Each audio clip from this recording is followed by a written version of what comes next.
The business class seat reclines fast. The tray table behind it jerks forward. A cup of water tips over. Oh my God, are you serious right now? The woman in 8D spins around. White, designer blouse, fury in her eyes. From 23C, a black teenager looks up. I'm so sorry, ma'am. The water just... Do you know how much I spend to fly? $85,000 a year, Diamond Elite since 2017. She steps into the aisle, voice rising. And they seat me in front of people who can't even sit properly? It was an accident, I apologize. Of course it was. People like you always have excuses. The woman's lip curls. Let me guess. First time flying? The girl's voice stays steady. No, ma'am. The slap happens before the sentence ends.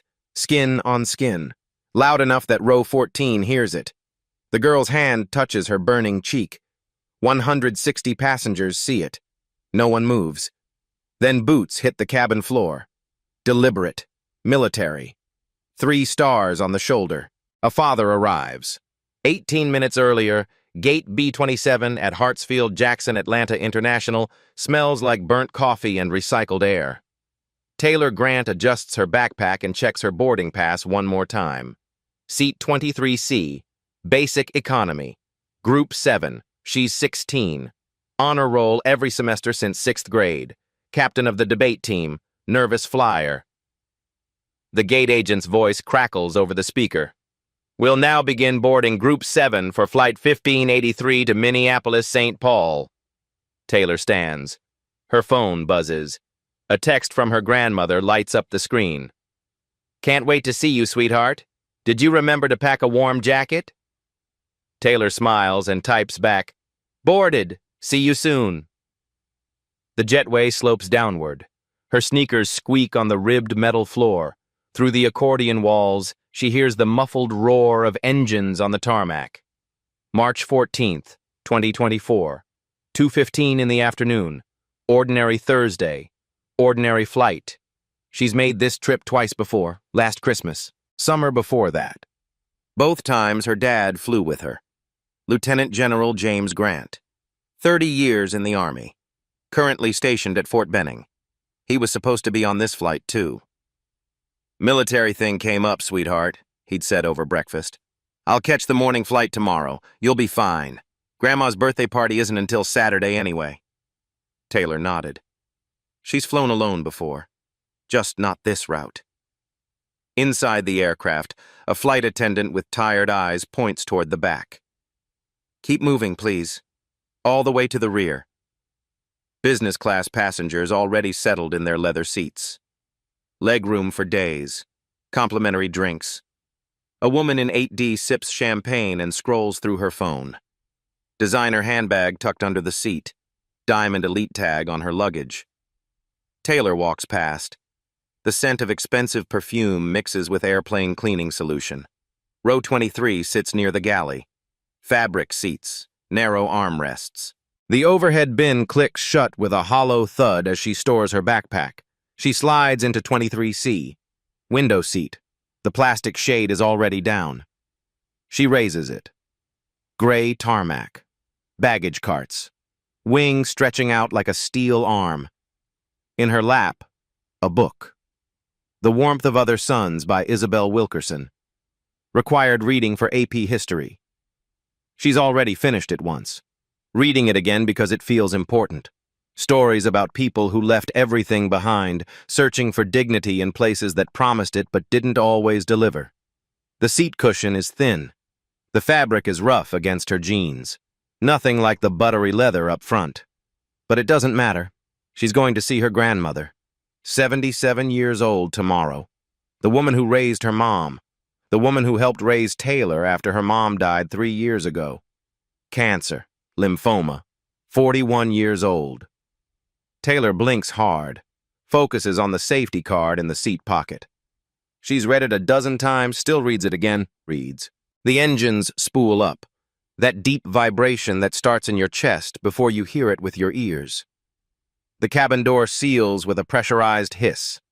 A flight attendant demonstrates oxygen masks with the enthusiasm of someone who's done this 4 times today already. Taylor plugs in her earbuds. Lo-fi study beats. Nothing with lyrics, just something to smooth out the engine noise. The plane pushes back from the gate, taxis toward the runway. She's flown this route twice before, both times uneventful. She opens her book, finds her place. Chapter 7. The Great Migration. People moving north, seeking something better. The wheels leave the ground at 2:17 p.m. At 2:23 p.m., 8 minutes into the flight, the woman in row 8D reaches for the recline button. At 35,000 feet, Diane Harrison in 8D decides she needs more space. Her finger jabs the recline button. The seat flies backward, fast, aggressive. The mechanism slams into the tray table behind her, Taylor's cup tips. Water floods across the plastic surface, soaks into her jeans. The book jumps. She grabs it before it drowns. Oh no! Taylor reaches for napkins from her backpack. Diane whips around. Her face was sharp, eyes cold. Are you kidding me right now? I'm so sorry, ma'am. I didn't. You didn't what? Control yourself? Diane stands, steps into the aisle, looks down at Taylor like she's inspecting something unpleasant. Do you see this blouse? This is Burberry, $600, and now it has water on it because you can't sit still. Taylor's voice stays quiet. It was an accident. The tray table. The tray table. Diane's laugh is sharp, humorless. Let me tell you something. I've flown 200,000 miles in the last 12 months. Diamond Elite. Top tier. I know how tray tables work. She leans closer. Maybe you don't fly enough to understand airplane etiquette. A man in 11B, elderly with white hair, looks up from his magazine. Ma'am, it was clearly an accident. Diane's head snaps toward him. I'm sorry, are you involved in this? The man blinks, says nothing, looks back down. Taylor dabs at her wet jeans with a napkin. I really am sorry. I can pay for dry cleaning if... Pay for it? Diane's voice rises. You're sitting in basic economy. What are you going to pay with? Your lunch money? She scans Taylor up and down, takes in the Target jeans, the worn sneakers, the backpack with the frayed strap. I spend more on a single flight than you probably see in 6 months. From 12C, a middle-aged man named James Burton pulls out his phone. Quietly. Angles it toward the confrontation. His wife in 12B whispers, Don't get involved. He whispers back, I'm not. I'm just documenting. Across the aisle in 12A, Amanda Fisher, a nurse in scrubs heading home from a conference, does the same. In 14F, Trevor Scott, a high school teacher, taps his screen. Record. In 9D, Karen White shifts her phone to get a better angle. 4 cameras. 4 witnesses. Diane doesn't notice. She's too focused on Taylor. I can't sit in front of someone so careless, so disruptive. She looks toward the galley. Excuse me? Flight attendant? No one comes yet. The crew is busy with drink service up front. Diane turns back to Taylor. Stand up. Taylor looks up, confused. What? Stand up. I need to get something from the overhead bin. Or do I need to spell that out too? Taylor unbuckles, stands, moves into the aisle to let Diane pass. Diane doesn't move to the overhead bin. She stops, stands directly in front of Taylor. Close, invasive. Look at me when I'm talking to you. Taylor lifts her eyes, meets Diane's gaze, her voice barely above a whisper. Yes, ma'am. You need to learn some manners, some respect. Diane's finger jabs toward Taylor's chest. Doesn't touch, but close. Girls like you think you can just... Girls like me? Taylor's voice cracks slightly. Don't interrupt. Diane's hand is still raised, still pointing, still too close. From 11B, the elderly man speaks again. This is unnecessary. From 12C, James Burton says quietly, "Ma'am, she apologized. Multiple times." Diane ignores them both. Her eyes stay locked on Taylor. "You've been disrespectful from the moment I sat down. Entitled. Thoughtless." Taylor's hands shake. She clasps them together. "I've said I'm sorry. I don't know what else." Diane's hand moves. Not a point. Not a gesture. A slap. Open palm, full force. Across Taylor's left cheek. The sound cracks through the cabin like a thunderclap in a tin can. Taylor's head snaps to the side. Her hand flies to her face.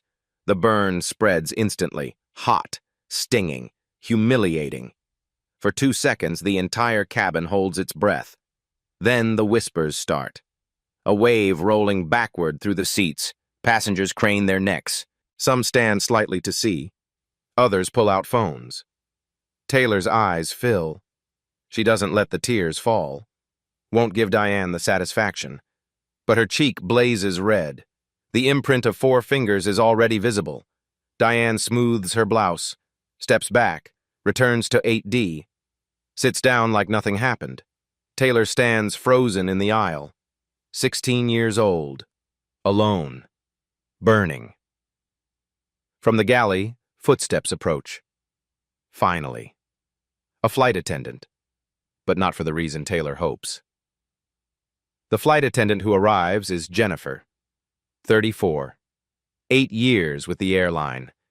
Name tag polished, smile professionally neutral. She doesn't look at Diane. She looks at Taylor.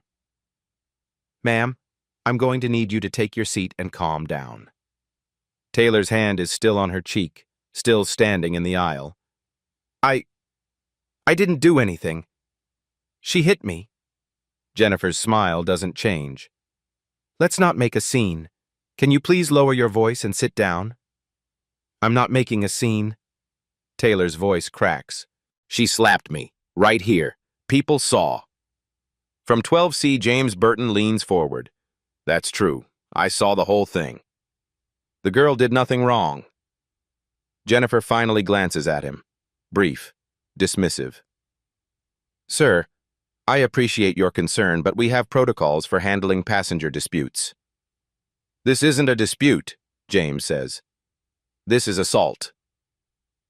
Jennifer's jaw tightens. She turns back to Taylor. "Miss, I understand you're upset, but I need you to return to your seat. Now." Taylor's eyes search Jennifer's face for something. Compassion, belief, anything. She finds nothing. She sits. Jennifer moves to Diane. Her voice changes, softer, almost apologetic. "Ma'am, are you all right? Do you need anything? Water? Ice?" Diane dabs at her blouse with a napkin. "I need her moved, or removed. I don't feel safe sitting in front of someone so aggressive." Taylor's head snaps up. "Aggressive? I apologized. I didn't touch you." "You see?" Diane gestures toward Taylor. "She's doing it again. Talking back. Being confrontational." Jennifer holds up a hand. "Miss, please, let me handle this." From 11B, the elderly man tries again. "This is absurd. The girl has been nothing but polite. That woman struck her." From 12A, Amanda Fisher, the nurse, nods. "I saw it too, clear as day." From 14F, Trevor Scott, the teacher, raises his phone. "I recorded it, the whole thing." Jennifer's eyes lock onto his phone. Her professional smile vanishes. "Sir, recording other passengers without their consent violates airline policy. I'm going to have to ask you to delete that." Trevor's thumb hovers over his screen. "Are you serious?" "Company policy, sir." Jennifer's voice firms up. "Recording is prohibited. Delete the video, please." Trevor looks at Amanda, at James, at the elderly man. All 3 have their phones visible now. Jennifer's eyes sweep across them. "All of you, delete the videos, now." James Burton speaks carefully. "We're documenting a crime. You're violating passenger privacy. Jennifer counters. "If you don't comply, I'll have to file a report when we land. That could result in being banned from future flights." The threat hangs in the air. Slowly, reluctantly, Trevor lowers his phone. The screen goes dark. Amanda hesitates, then does the same. Karen White in 9D turns hers over, face down on her lap. Only James Burton keeps his out. Jennifer stares at him. "Sir?" He meets her gaze, doesn't blink.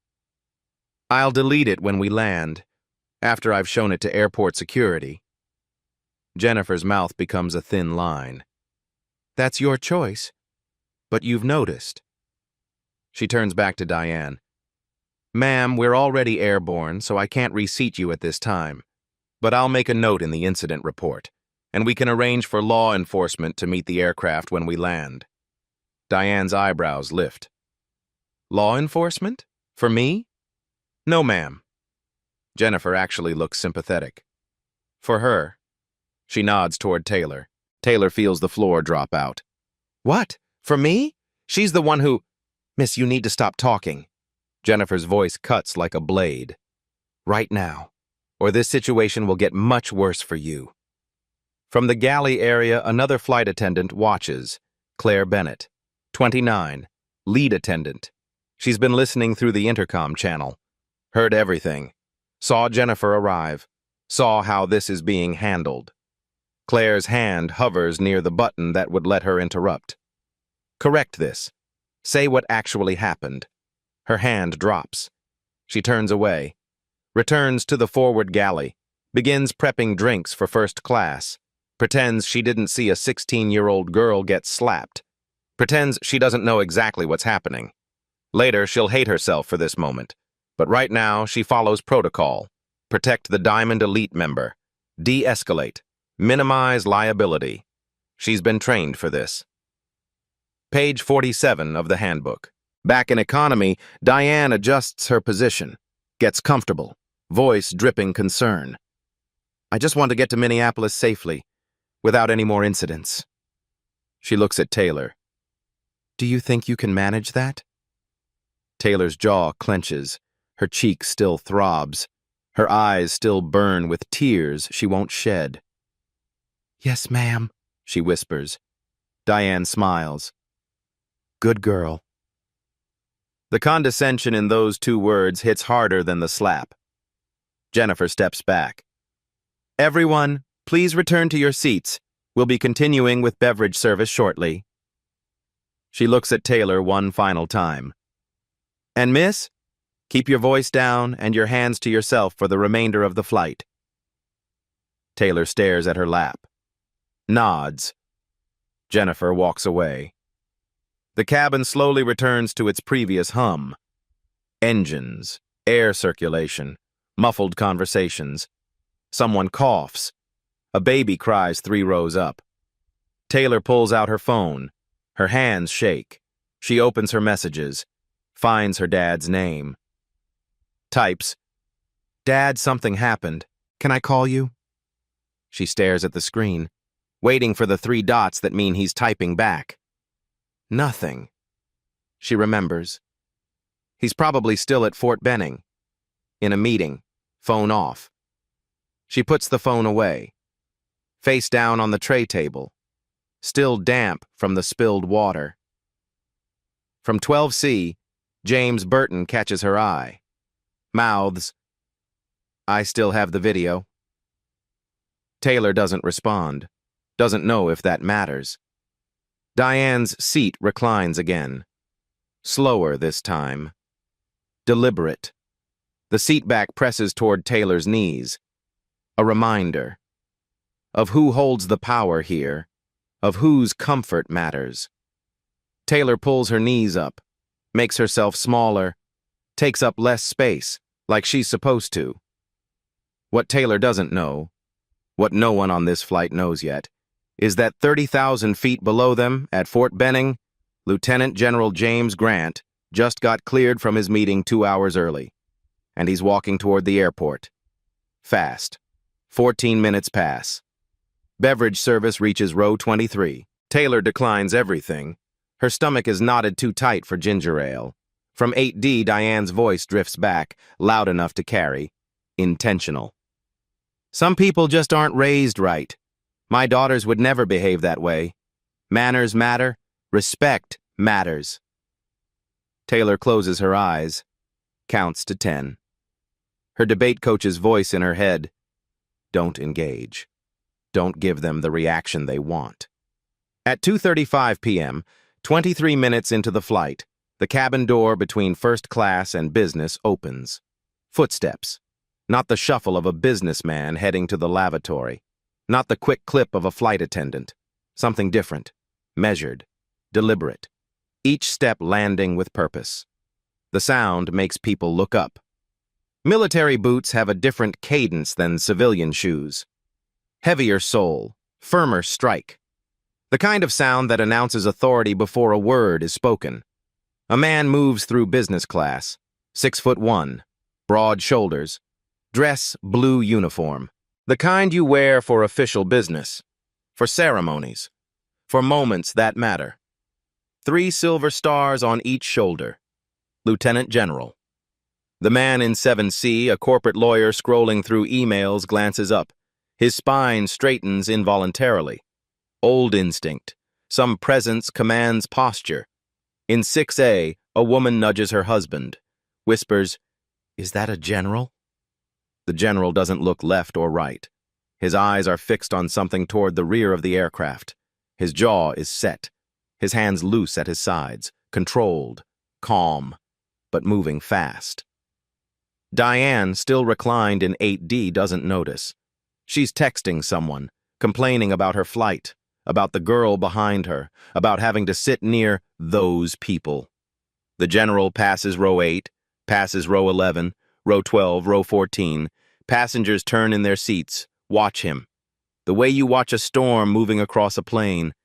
Inevitable, powerful, impossible to ignore. He stops at row 23. Taylor is staring out the window, trying to disappear into the clouds. A hand settles on her shoulder, gentle, unmistakable. She turns, looks up. Her breath catches. "Dad?" Lieutenant General James Grant looks down at his daughter, takes in the red mark still visible on her left cheek, the wet eyes she's been fighting, the way she's made herself small in a seat she paid for. His voice is quiet, only for her. "Hey, sweetheart. You're supposed to land tomorrow." Her voice breaks. "How are you?" "Meeting wrapped early. Caught the standby list. Got lucky." His thumb brushes her shoulder. Once. Twice. "You okay?" She nods, then shakes her head, then nods again. Can't find words. James straightens, turns. His eyes sweep the surrounding rows, land on Diane, who has finally noticed. She's sitting up now, staring. Her phone was forgotten in her lap. Her eyes move from the stars on his shoulders to his face, to the insignia on his chest, to Taylor, and back to his face. The cabin goes quiet. Even the engine noise seems to dim. James doesn't raise his voice. Doesn't need to. "I'd like to understand what happened here." Diane's mouth opens, closes, opens again. The woman who spent 20 minutes telling a teenage girl how important she was, how much she spent, how much she mattered, now can't find a single word. She swallows. "There was an incident. Your daughter spilled. My daughter has a name." His tone doesn't change. Still calm, still measured. But the words land like stones. "Taylor." Diane blinks. "Taylor. Right. Taylor spilled water on me. I reacted." James looks at Taylor's cheek. The handprint is still visible. At his daughter's trembling hands. He looks back at Diane. "You reacted by striking a minor." It's not a question. Diane's face flushes. It wasn't. She was being disrespectful." From the galley, Jennifer appears. Finally, notice the uniform. The stars. Her professional mask slips for half a second. "Sir, is there a problem?" James doesn't look at her. Keeps his eyes on Diane. "Is there?" Diane shrinks back into her seat. The woman who demanded law enforcement meet the aircraft, who threatened a 16-year-old, who spent 200,000 miles a year believing her money made her untouchable. She looks at the stars, looks at James's face, looks at the passengers watching. "No," she whispers. "No problem." James nods once, sits down in the empty seat beside Taylor. 23D, middle seat, meant for nobody, now occupied by a 3-star general who just changed his entire day for his daughter. He doesn't say anything else, doesn't need to. The power in the cabin has shifted, completely. Diane turns forward, doesn't recline her seat again, doesn't say another word for the remaining hour and 40 minutes to Minneapolis. Jennifer retreats to the galley, picks up the intercom, whispers to Claire. "We have a situation." Claire's voice crackles back. "What kind of situation?" "The girl in 23C? Her father just boarded. He's a lieutenant general." Silence on the line. Then, "Oh." Just that. "Oh." Because they both know what this means. What happens next. What's coming when they land. The flight continues. Smooth air, clear skies, no turbulence. But everything has changed. The flight lands at 4:02 p.m. Gate C-14. Minneapolis, St. Paul International. Diane Harrison is first off the plane, grabs her bag, gone before most passengers unbuckle. Taylor and James wait. Let the crowd thin. Walk together through the jetway. Airport police wait at the gate. 2 officers. Jennifer stands beside them. Talking. Gesturing. The older officer steps forward. "Sir, we received a report of an incident." James nods. "Yes, my daughter was assaulted. I'd like to file a report." The officer blinks, looks at Jennifer, back to James. "That's not what we were told, sir." James pulls out his phone. "Then let me clarify. I have witness statements, video evidence. Would you like to see them?" During the flight, James had moved quietly through the cabin, spoken to James Burton in 12C, Amanda Fisher in 12A, Trevor Scott in 14F, Harold Jenkins in 11B. All gave contact information. 3 airdropped videos. The officer's notepad comes out. "Let's start over." 2 hours later, Airport Hilton. Police report filed. Witness statements documented. James makes a phone call. Attorney Sarah Williams answers on the second ring. 35. Georgetown Law. 12 years specializing in civil rights. 3 successful airline lawsuits. "General Grant, I've been expecting your call." Taylor tells her everything. The water, the accusations, the slap, the crew's response. Sarah listens. Then, "Taylor, this will get ugly. Media, depositions. People will lie about you. Are you ready?" Taylor looks at her dad. He nods. "Yes, ma'am." "Good. Send me everything." By March 20th, Sarah sits in her D.C. office reviewing discovery documents. What she finds makes her jaw tighten. Receipt number 4. Diane's complaint. History. The airline's customer service database reveals a pattern. Diane Harrison, member since 2017. Diamond Elite since 2018. 11 formal complaints, 2019 to 2024. May 2019, requested seat change. Uncomfortable next to a passenger who doesn't speak English. The passenger spoke Portuguese. Resolution. Diane moved. 5,000 bonus miles. August 2020. Complained about rude flight attendant. The attendant was black. Resolution. Employee coached. Diane given 10,000 apology miles. January 2021. Demanded Muslim passenger be rescreened. Security found nothing. Resolution. Diane upgraded to first class on the next flight. March 2022. Complained Asian American passenger spoke too loudly. Decibel test showed normal conversation. Resolution. Passenger asked to quiet down. Diane received drink vouchers, 3 more in 2023, 2 in early 2024. 9 of 11 involved passengers of color. Every single time, Diane compensated. Passenger blamed or removed. Sarah leans back. They knew. They always knew. Receipt number 5. Internal emails. The subpoena pulls corporate communications. November 4th, 2023. Brian Foster, Regional Manager, to Customer Service Team. Ms. Harrison is top tier. Annual spend $85K. Lifetime miles 2.3 M. Handle her complaints with extreme sensitivity. Approve compensation within reason. Priority is retention. Document minimally to avoid liability. January 12, 2024.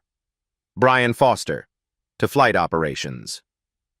Per corporate, when conflicts arise between fare classes, prioritize retaining higher value customer. Diamond Platinum members are 37% of profit despite being 8% of passengers. Handle accordingly. March 14, 2024, 5:47 p.m. Kevin Morris, Supervisor, to Jennifer. Revise your incident report. Remove physical altercation and struck minor. Replace with verbal dispute de-escalated by crew. We don't need FAA scrutiny. Revised report due end of shift. Mwah. Sarah highlights the last email, prints it, pins it to her board. Cover up, in writing. Receipt number 6, revenue data. Internal accounting shows the math. Diane Harrison, 2017-2024, $340,000 total spend. Diamond Elite benefits include enhanced dispute resolution priority. Translation, Diane wins, regardless of facts. Taylor Grant's ticket, $127. Basic economy, no status. In the algorithm, Diane is worth 2,677 Taylors. Receipt number 7, the edited report. Discovery produces both versions. The airline didn't delete the original, just buried it. Version 1, Jennifer, 2:47 p.m. in flight. Physical altercation row 823. Passenger 8D struck minor passenger 23C on face. Multiple witnesses. Cause, spilled water when 8D reclined. 23C apologized repeatedly. 8D verbally aggressive, then physical. Recommend security meet aircraft. Version 2. Submitted to FAA, 6:30 p.m. Verbal dispute between 8D and 23C regarding personal space. Both counseled. De-escalated. No injuries. No action required. Metadata doesn't lie. Original, 2:47 p.m. Edit, 6:30 p.m. Editor, Kevin Morris. Same supervisor who ordered the change. Witness affidavits. By March 22nd, Sarah has 4 sworn statements. James Burton. I saw everything. Unprovoked assault. The crew blamed the victim. Amanda Fisher. As a mandated reporter, I don't understand why airlines aren't. That girl was attacked. Trevor Scott. I break up student fights. This wasn't a fight. This was an adult assaulting a child. Harold Jenkins. 40 years flying. Never seen anything like this. The attacker got treated like royalty. 4 strangers. 4 cameras. 1 truth. Sarah calls James on March 23rd. General, once we file, there's no going back. They'll come after you. After Taylor. Leak stories. Unlimited resources. James's voice is steady. Counsel, I've been shot in 3 countries. I've lost soldiers under my command. None of that scared me like watching my daughter get hit and blamed for it. Pause. File the lawsuit. Sarah files March 24th. Federal court. Civil rights violation. Assault. Corporate negligence. Systemic discrimination. Damages. to be determined at trial. She's not just building a case about one slap, she's exposing a system that chose profit over people. Again and again and again. The pattern emerges. Sarah creates a timeline, projects it on her office wall. 2019 to 2024. 11 incidents. Same passenger, same airline, same response pattern. Complaint filed. Passengers of color blamed or removed. Diane Harrison compensated. No investigation. No consequences. No change. Until Taylor Grant. Until a 3-star general boarded that plane. Until someone finally had the power to fight back. Sarah prints out the training manual excerpt Brian Foster referenced in his email. Requests the full document. The airline's lawyers object. Judge orders production. It arrives March 26th. Page 47 will change everything. But that's still 2 weeks away. First, the airline has to respond to the lawsuit. They do. March 25th. Not with an apology, with a declaration of war. Do you think 11 complaints are enough to prove a pattern? Or will the airline find a way to explain it away? Comment your thoughts below. This is where it gets ugly. March 28th. 4 days after the lawsuit. The counterattack comes through the media first. Receipt number 8. The planted article. Daily Buzz publishes at 6:42 a.m. The headline explodes across social platforms. Military father intimidates passenger mid-flight. Family cries racism after teen's aggressive behavior. The article rewrites reality. Diane Harrison, 43, mother of 2, describes a terrifying experience aboard Flight 1583. A teenage girl became violent when I asked for basic courtesy, Harrison says. When I defended myself, her father, a high-ranking officer, used his position to threaten me. It gets worse. Sources say the teenager has behavioral issues at school. Lieutenant General Grant allegedly leveraged military rank to intimidate civilians. He walked through that cabin like he owned it, an anonymous flight attendant reported. Passengers were scared. Zero mention of the slap, the videos, Diane's complaint history. Just lies wrapped in words like allegedly and sources say. A photo accompanies it. James in uniform, cropped from a DoD press release. Caption: Officer accused of intimidating civilians. By 9 a.m., 400,000 shares. Sarah traces the source. The anonymous tipster used an IP registered to Bluestone Communications, a PR firm, on the airline's retainer. The attack was purchased. Receipt number 9, digital assault. Taylor's Instagram floods with hate, 1,200 messages in 48 hours. Your dad should be discharged. Entitled brat playing victim. You'll get what you deserve. 47 are death threats. Specific. Graphic. One describes finding her at school. Taylor stops reading after that. James's military email gets 300 messages. Slurs. Accusations of weaponizing rank. Calls for his removal. In Minneapolis, someone spray paints Taylor's grandmother's garage. Hateful words. 2 nights later, brick through the window. Note attached, tell your granddaughter to drop it. FBI investigates. Threats against military officers are federal crimes. Some IPs trace to bot farms. Eastern Europe, paid harassment. Others are domestic. Real people, real hatred. Taylor breaks. She tries school, March 30th. The hallway goes silent when she enters. Not good silence. Watching silence. Someone printed the Daily Buzz article, taped copies everywhere. Her debate coach pulls her aside. Maybe take a few days. Let this settle. Let what settle? I didn't do anything. I know, but parents are calling. School board is getting pressure. Taylor leaves before the 3rd period. Doesn't return. The military inquiry. April 3rd. Official notification arrives. U.S. Army Inspector General, Alleged misuse of military authority. Anonymous complaint through proper channels.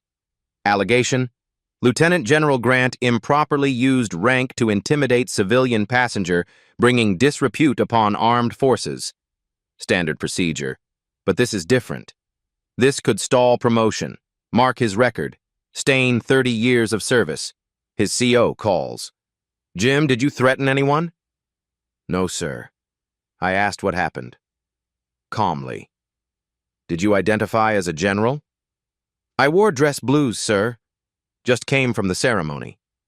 Did you use your rank? James pauses. If my uniform intimidated someone who assaulted a child, that's not misuse. That's the consequence. I believe you. But this runs its course. Legal advises no public statements. James looks at Taylor on the couch. Hasn't eaten properly in days. Sir, I won't stay silent while they destroy my daughter. Your choice, but it complicates things. The counter lawsuit, April 5th. Morrison and Klein, LLP files for Diane.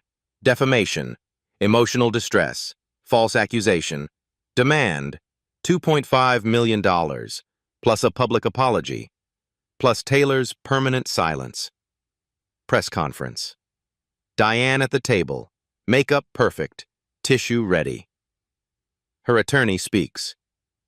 Ms. Harrison is a devoted mother vilified by false narrative. She acted in self-defense. Now she's crucified because a powerful family manipulates the system. Reporter. The videos show she struck a minor. Attorney. Context matters. My client's perception of threat is valid. Videos don't show what happened before. Reporter. What about 11 prior complaints involving passengers of color? Unrelated.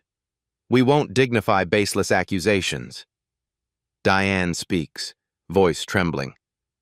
I just want my life back. I'm not a monster. I'm a mother who made a split-second decision in a frightening situation. Flawless performance. Sarah watches from her office, calls James. They're good. What do we do? Don't blink. Keep building.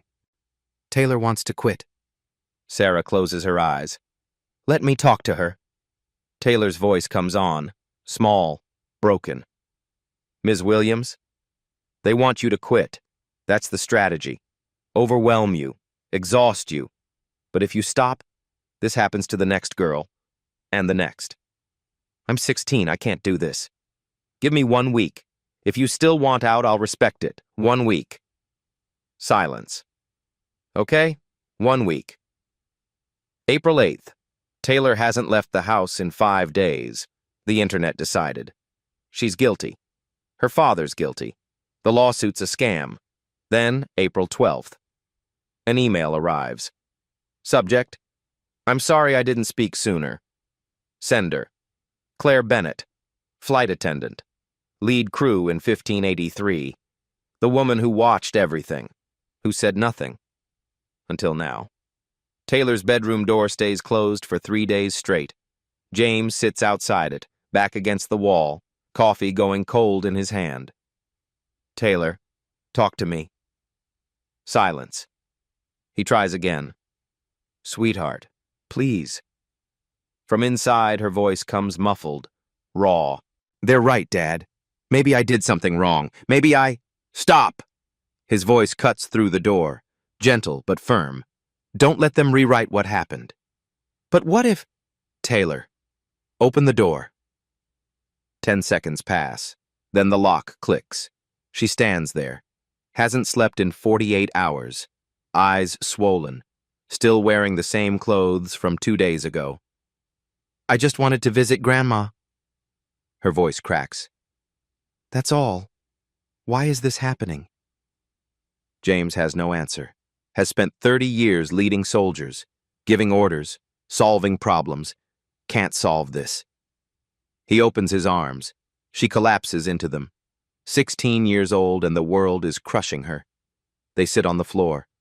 Her room is dark except for the strip of light from the hallway. The school called, James says quietly. The principal suggested homeschooling. For your safety. Taylor pulls back. They're kicking me out? No, suggesting. Because parents are complaining. Because the board is getting pressure. From who? People who read one article and decide you're guilty. She draws her knees to her chest. What about your inquiry? James exhales slowly. Still ongoing. The Inspector General wants a formal interview next week. What happens if they decide against you? Could be a letter of reprimand. Could delay promotion. Could be nothing. Could be your career. He doesn't deny it. Taylor's hands shake. This is my fault. If I had just stayed quiet. If you hadn't what? Let someone hit you and say nothing? He turns her face toward him. That's not who you are.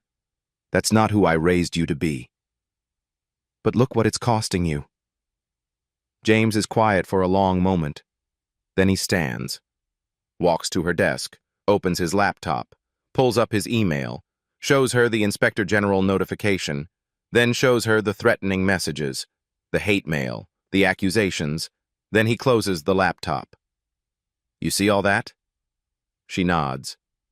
Every word is worth it. His voice doesn't waver. Every consequence, every inquiry, worth it. How can you say that? Because 30 years ago, I put on this uniform to protect people who can't protect themselves.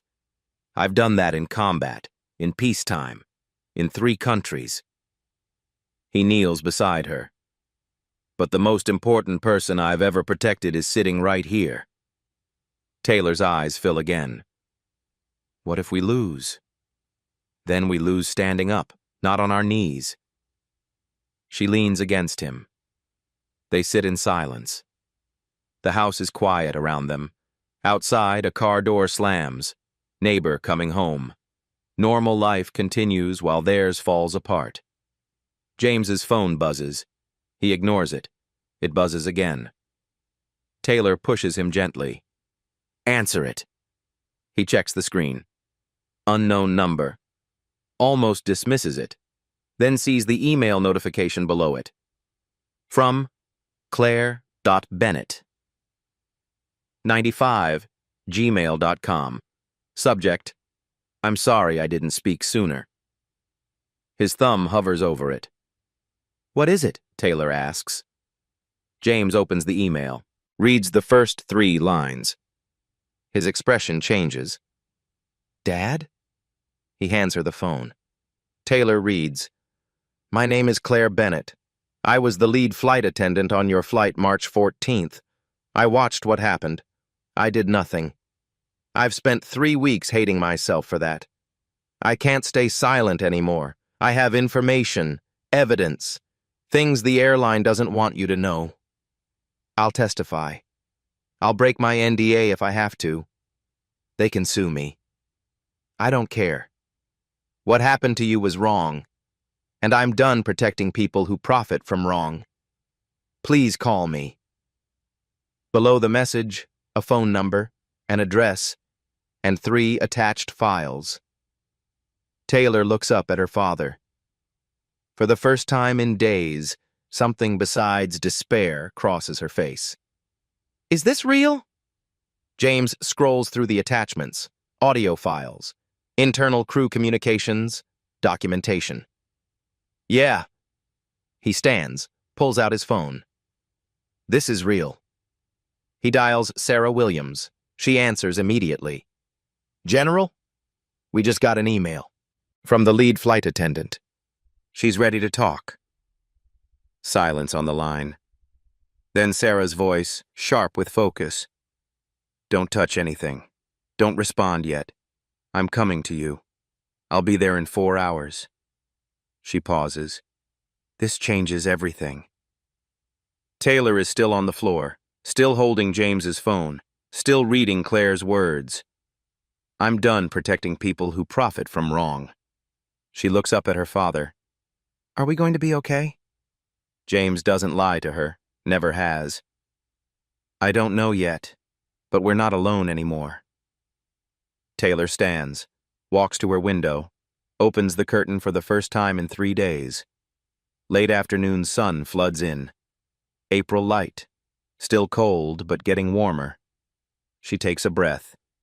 The first full breath in 72 hours. Okay, she says. Quiet, but steady.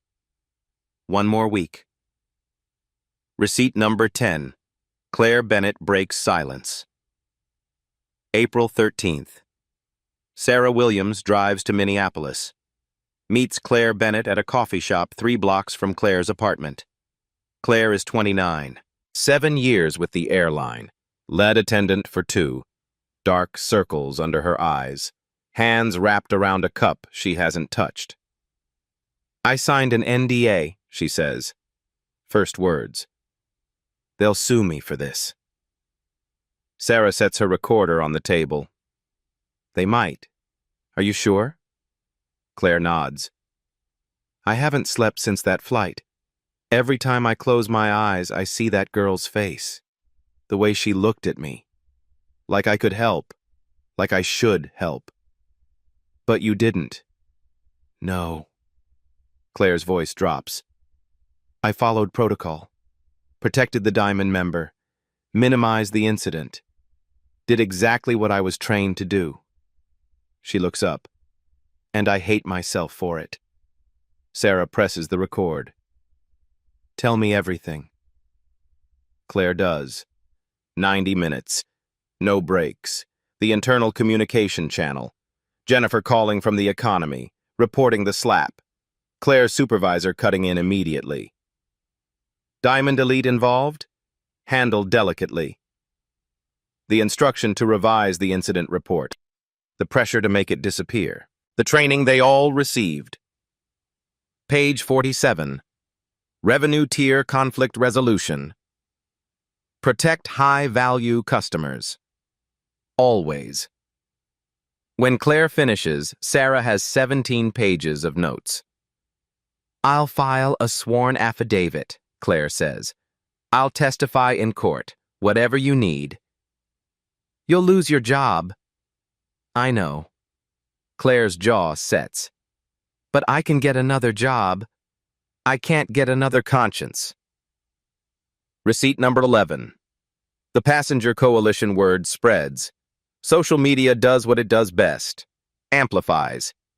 James Burton from 12C posts the full video on Twitter. Unedited. 40 seconds. Clear audio. Clear visuals. The slap. The aftermath. Jennifer blaming Taylor. Caption. I was there. This is what really happened. Hashtag justice for Taylor. Within 6 hours, 800,000 views.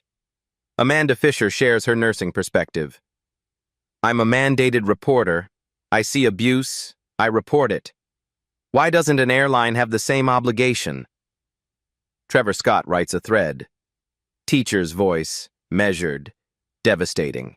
I've broken up dozens of student conflicts. This wasn't a conflict. This was an adult assaulting a child while the system watched. Harold Jenkins, 71 years old, records a video from his living room. I fought in Vietnam. I've seen combat. And I've never felt as disgusted as I did watching that crew protect the wrong person. By April 15th, 43 passengers from Flight 1583 sign an open letter. Published in the Washington Post. We witnessed injustice at 35,000 feet. We watched a teenager be assaulted. We watched the system protect her attacker. We are not staying silent. The signatories include 2 physicians, 3 teachers, a pastor, 5 parents, a retired judge, diverse ages, diverse races, unified voice. The hashtag goes viral, hashtag Justice for Taylor trends on Twitter. Not paid, not promoted, organic. 2.3 million tweets in 72 hours. WNBA players post support. Authors, musicians, regular people who've felt invisible in systems designed to ignore them. A GoFundMe appears. Not created by Taylor's family, created by a stranger in Oregon who read the story. Legal fees for Taylor Grant. $180,000 in 5 days. Sarah calls James. Turn on the news. CNN is covering it. MSNBC, even Fox. The story has broken through. Taylor watches from the couch, sees her name trending, sees thousands of strangers saying they believe her. She cries, but different tears this time. Relief, not defeat. James sits beside her. You're not alone, sweetheart. You never were. Taylor's phone buzzes. Text from her debate team captain. We're with you. All of us. Come back when you're ready. Another text. From a classmate she barely knows. What happened to you was wrong. I'm sorry people didn't believe you. I do. More messages. Dozens. Flooding in. Her grandmother calls. Baby, I'm so proud of you. Taylor's voice cracks. I didn't do anything, Grandma. You stood up. That's everything. That night, Taylor sleeps. First full night since March 14th. But at 3:47 a.m., Sarah Williams receives an email. Anonymous sender. Subject. You'll want this. One attachment. PDF. 127 pages. Flight Attendant Crew Handbook. 2023. Internal use only.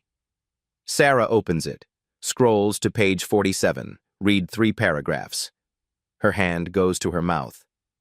Oh my God. This isn't just evidence. This is the smoking gun. Receipt number 12, the smoking gun. Sarah Williams doesn't sleep after opening that PDF, reads it 3 times, highlights, cross-references, verifies metadata. The document is authentic. Internal airline publication. Distributed January 2024 to 12,000 crew members. Flight Attendant Crew Handbook 2023. Revenue Management Integration, page 47. Section 4.7. Revenue Tier Conflict Resolution Protocol. The language is clinical, corporate, devastating. When conflicts arise between passengers of different fare classes, crew will prioritize de-escalation methods that retain the higher-value customer. Diamond Elite and Platinum members represent 37% of annual revenue, despite comprising only 8% of passenger volume. Resolution strategies must reflect this economic reality. It continues. In disputes involving Diamond Platinum passengers, offer immediate seat relocation, complimentary upgrades, or on-the-spot compensation. Document incidents with minimal detail to reduce liability exposure. Phrase reports as passenger preference issues rather than conflicts whenever possible. In disputes involving basic economy passengers, request compliance with crew instructions. If a passenger remains non-compliant, removal from aircraft is authorized per FAA regulation. Document thoroughly to establish cause for removal. Page 51 makes it explicit. Ambiguous situations. Defer to passenger with higher lifetime customer value. Corporate legal will support crew decisions that prioritize revenue retention. When in doubt, protect the asset. Protect the asset. Not the person. The asset. Sarah sits back. The airlines didn't just tolerate discrimination, they systematized it, wrote it down, trained 12,000 employees to implement it. In writing, with page numbers, with corporate legal's blessing. She calls James at 6:15 a.m., doesn't apologize for the hour. I need you and Taylor in my office, today. This changes everything. The press conference, April 18th. Sarah holds a press conference. National media. Packed room. She projects page 47 onto a screen behind her, lets reporters read it themselves. The room goes silent, then erupts. They're admitting to a 2-tier system? Is this legal? How long has this policy been active? Sarah's voice cuts through. This manual was distributed in January 2024, updated from previous versions. The airline has operated under revenue prioritization protocols for at least 5 years, possibly longer. She clicks to the next slide. Email from Brian Foster, the one telling supervisors to handle Diamond members delicately. and document minimally. Next slide. The edited incident report. Version 1 versus version 2. This isn't about one passenger, one flight, one slap. Sarah's voice is steel. This is about a corporation that built discrimination into its operating procedures, that trained employees to value money over human dignity, that put a price tag on justice and decided a 16-year-old girl wasn't worth protecting. A reporter stands. What's your ask? Full policy reform, independent oversight, compensation for every passenger subjected to this protocol. Sarah pauses. And criminal investigation into obstruction of federal reporting. Another reporter. The airline's response? Right on cue, Sarah's phone buzzes. Statement from the airline's PR team. She reads it aloud. The referenced training materials are outdated and do not reflect current policy. We are committed to treating all passengers with equal respect and dignity. Sarah looks up. This document is dated January 2024, 3 months ago. We pulled metadata. It was actively distributed to crew tablets as recently as March 10th, 4 days before Taylor Grant was assaulted. She holds up her phone. They're not admitting fault. They're lying. Again. Receipt number 13. Federal intervention, April 21st. 3 days after Sarah's press conference, the Federal Aviation Administration issues a statement. Notice of investigation. MAREF AA 2024-891. The FAA has opened a formal inquiry into alleged discriminatory passenger management protocols at airline name. Investigation will review training materials, incident reporting procedures, and complaint handling practices from 2019 to present.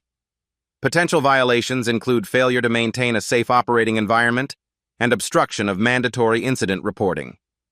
Penalties listed: fines up to $25,000 per violation. Potential route suspensions. Mandatory policy overhaul. The airline's stock drops 11% in 2 hours.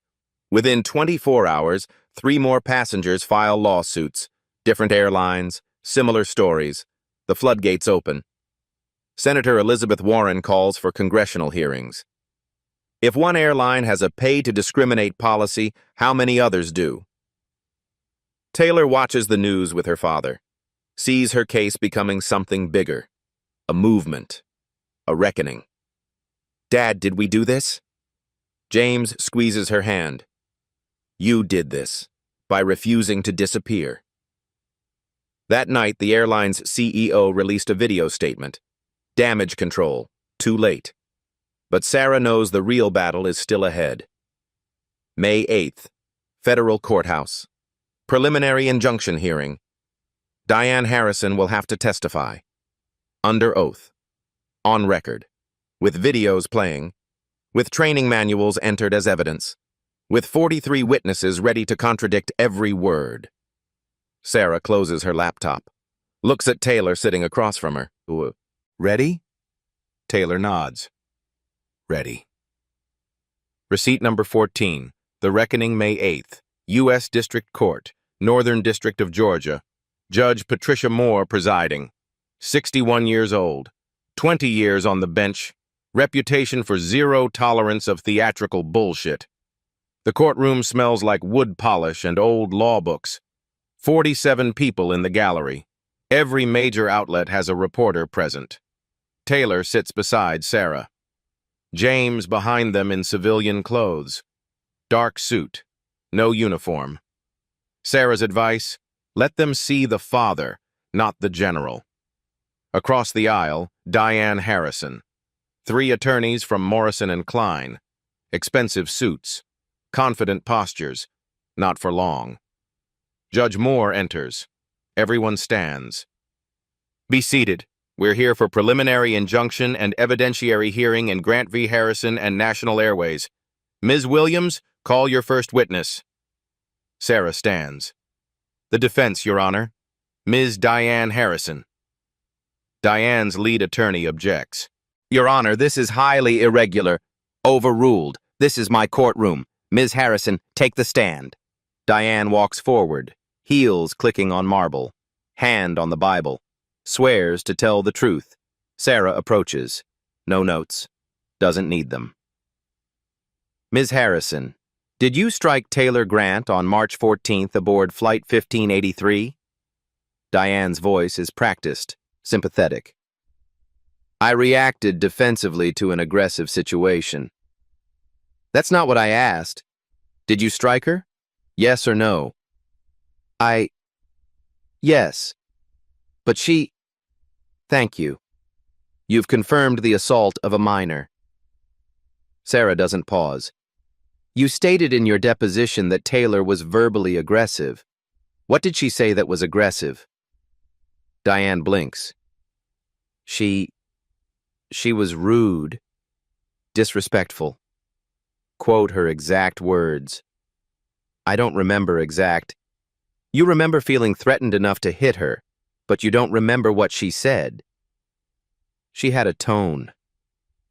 Sarah plays the video. James Burton's footage. Audio clear. Taylor's voice. I'm so sorry, ma'am. I didn't mean to... Sarah stops it.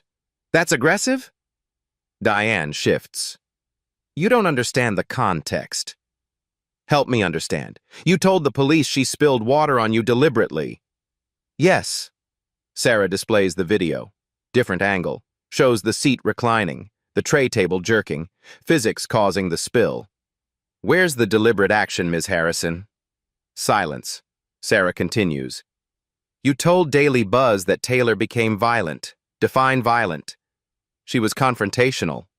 By apologizing? By offering to clean up? Sarah's voice sharpens. Or by existing while black in your proximity? Objection! Diane's attorney jumps up. Judge Moore. Rephrase, Ms. Williams. Sarah nods. Ms. Harrison, you've filed 11 complaints with this airline since 2019, correct? I'm a frequent flyer. Sometimes service is poor. 9 of those 11 complaints involved passengers of color. Coincidence? Diane's face flushes. I don't keep track of people's races.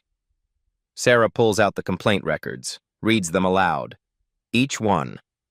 The patterns are impossible to deny.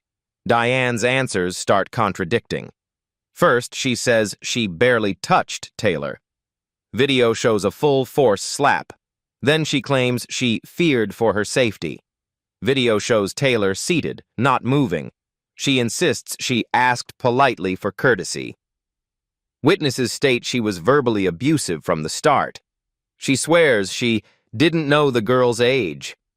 Taylor's booking showed minor designation. 7 contradictions. 7 lies exposed. By the time Sarah finishes, Diane is sweating, makeup cracking. Sarah turns to the airline's attorney. Your client trained employees to prioritize Ms. Harrison because she's Diamond Elite, correct?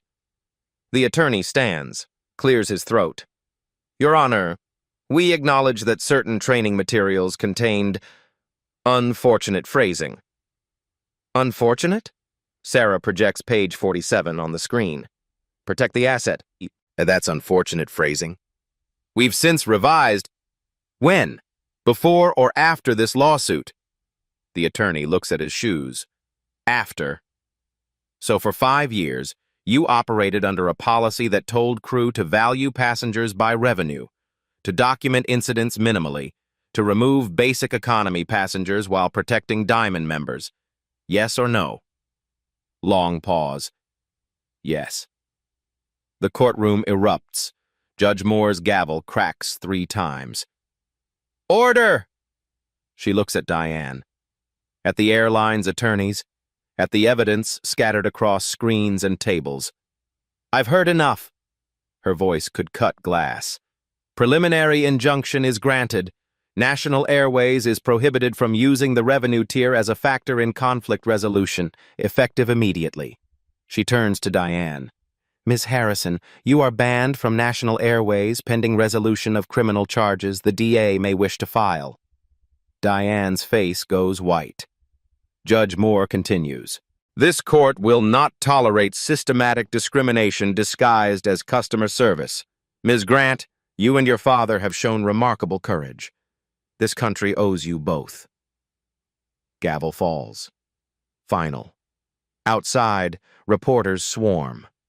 Taylor doesn't speak. Doesn't need to. Her silence says everything. 6 months later. Diane Harrison settles. Undisclosed amount. Sources report $750,000. She signs an NDA prohibiting her from discussing the case. Banned permanently from national airways. 2 other airlines follow suit. Her social media goes dark. Her name, when Googled, brings up only one story now. The one she can't erase.